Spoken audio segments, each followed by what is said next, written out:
The Arab American community needs to be reminded and cannot forget. He wants to ban Muslims, he wants to deport Muslims, and he wants to start internment camps. And that's what we are busy talking to every voter. He's telling you what he's going to do. Believe him. Internment camps? Yes. He has talked internment camps. You know what, Jake? You may have to visit me in one. I get worried enough when he talks about what he's going to do to his political enemies. Okay, on yesterday's episode of The Lead, Representative, Democratic Representative, of course, Debbie Dingell, told Jake Tapper that Trump was going to send her to an internment camp. But unfortunately, she's far from the only pundit and lawmaker who's panicked about the possibility of being thrown in prison or an internment camp should Donald Trump get elected for a second term. In fact, let's watch. But wait.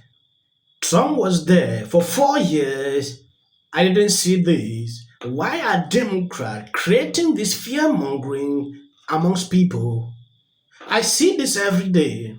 Even lawmakers, like you can see here, she's doing the same thing. Oh, Trump will create this, Trump will do. I have seen them over and over. Are they not tired, using this strategy to create fear into people?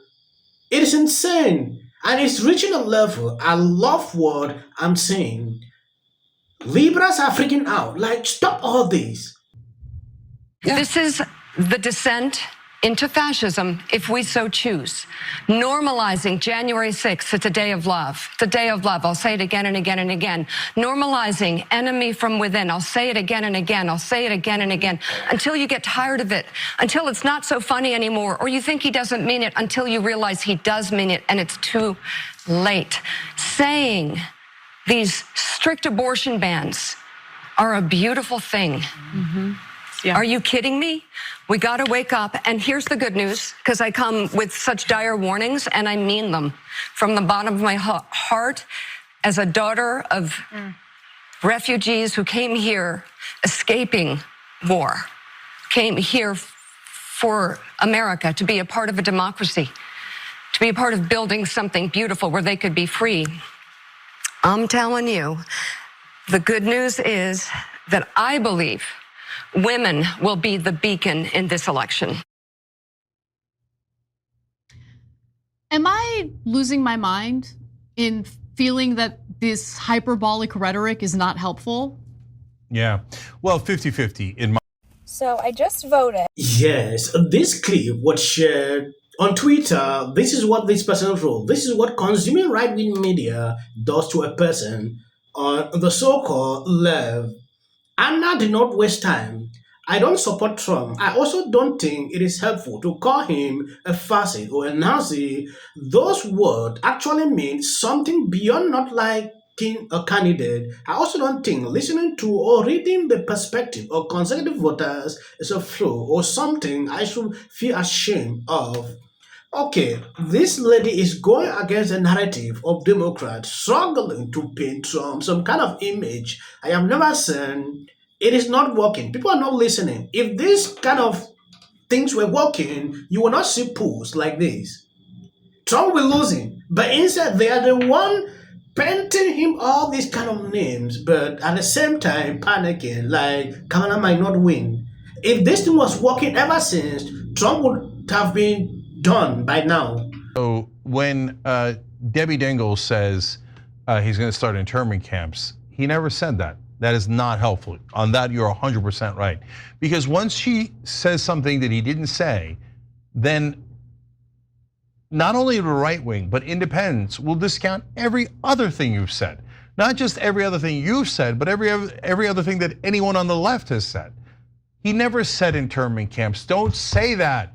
And the notion of a fascist, because look, if we're just going to use fascist toward anyone we dislike, all right, then the word doesn't actually mean anything. Okay, what do you want me to say, Anna? You want me to say wannabe dictator? Sure, you can say wannabe dictator, but I don't even think he wants to be a dictator. Of course he does. That's what you do when you lose an election and you go, oh, I got fake electors and I'd like to terminate the Constitution and bring out the tanks and use martial law against American citizens and shoot. If that's not fascist, then I guess the word just shouldn't exist. But was he able to do those things? First of all, his entire cabinet had to threaten, not cabinet, administration, his White House team had to say, we're all going to mass resign if you roll out tanks against American citizens. Okay, so if you think he's a fascist, wouldn't that justify taking physical action against him? No, because that doesn't help. That devolves us further into fascism. Yeah, exactly. But there's a difference between somebody shooting someone, that's fascism, and saying, I disagree with them. Don't elect a fascist prick who says only white people are awesome and everybody else is garbage and should be banned. No, look, I'm not gonna take a chance with a monster like that. I know, you're focusing on whether or not you're gonna vote for him. I don't give a damn about that, and that's not what I'm asking you about, Cenk. I don't think that this rhetoric, especially from elected members of Congress, is helpful at a time. I don't agree. Okay, all right. Okay, Anna, why do I not agree? Because, so Trump's helpful's rhetoric? No, his rhetoric is awful. Okay, if you don't want to be called fascist, stop saying fascist things. It's not that hard. Okay. Not that hard. Oh, here, let me have dinner with Nick Fuentes, who's a Nazi, Kanye, who's a Nazi, and let me say there's good people on the Nazi side. Oh, it could be pro-Confederate guys. Might be guys who are pro-slavery who are good guys. Let me do all of these things. Let me say that immigrants are poisoning the blood of our nation, a Nazi term that is only used in the past by Nazis, and then say I'm gonna ban Muslims, I'm gonna do this and this and this to all the other ethnic groups, and then go, oh, I can't believe you called me a fascist. No, he is a fascist. I'm very happy to call him a fascist. Yes, I always say this. You start losing credibility when you start stating things that are not true. This issue of Trump said, oh, Nazi people were good people, things like these are hooks that has been debunked several times with videos I watch. This guy TDS is reaching a level that will affect him. I saw a tweet he recently put out on X saying, even the day cannot cause him to vote Trump. I understand. Taking Trump, what he says, or attributing that, oh, because he said this, it means he is this. It is crazy. Anna here is trying to be on the right side. Like, she understands a lot of things. Calling Trump all these names is crazy. This guy is a typical Democrat. The derangement in him has reached a level that they can't even control. But there is still a cure for him. When I look at what this guy spewed when Biden was there, though he was totally against Biden, when he left, Kamala came in. When they started realizing Kamala was losing in the polls, he started changing his mind. Does he have any regret for not being more, his language was not specific. It came out if you were listening to that video. I was in the room, Amr, I was in the room. I'm sure, but if you were I'm just telling you that I was in the room. But if you were any sort of normal person listening to that video or looking at the clips online, you could come to the conclusion that he was calling, at minimum, this one man garbage, or not, if not all Trump supporters garbage. Should he be more? Does he regret not being more precise with his language? And does he also? I'm waiting for the question to end, but go ahead, keep going. And I apologize. Yeah, and no, the second go part ahead. of that is, does he have any regret for how this has shadowed Vice President Harris's campaign? So a couple of things there, because there's a lot that you laid out. Look, the president wanted to clarify because he understood that what he may have said he understood that what he was saying was being taken out of context. Karin is insane. What context is she talking about? If you watch that video without even eyes, you will get the message clear. There is nothing that you even think. If you want to point out a particular person, call the person's name that, oh, this person is this. Don't generalize it. But you know what? It nicely encapsulates modern politics because it's a storm about nothing.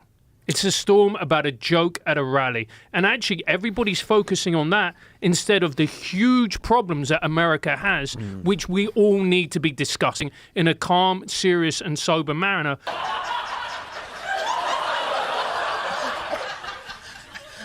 There's something wrong with me. I find that guy very funny.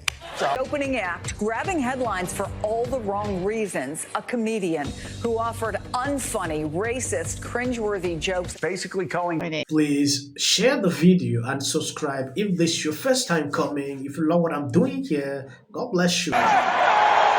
Aggressively anti-common sense. Right. That takes place on the left. Right. So That's why they keep running that ad. Fascist, his friends are all dictators.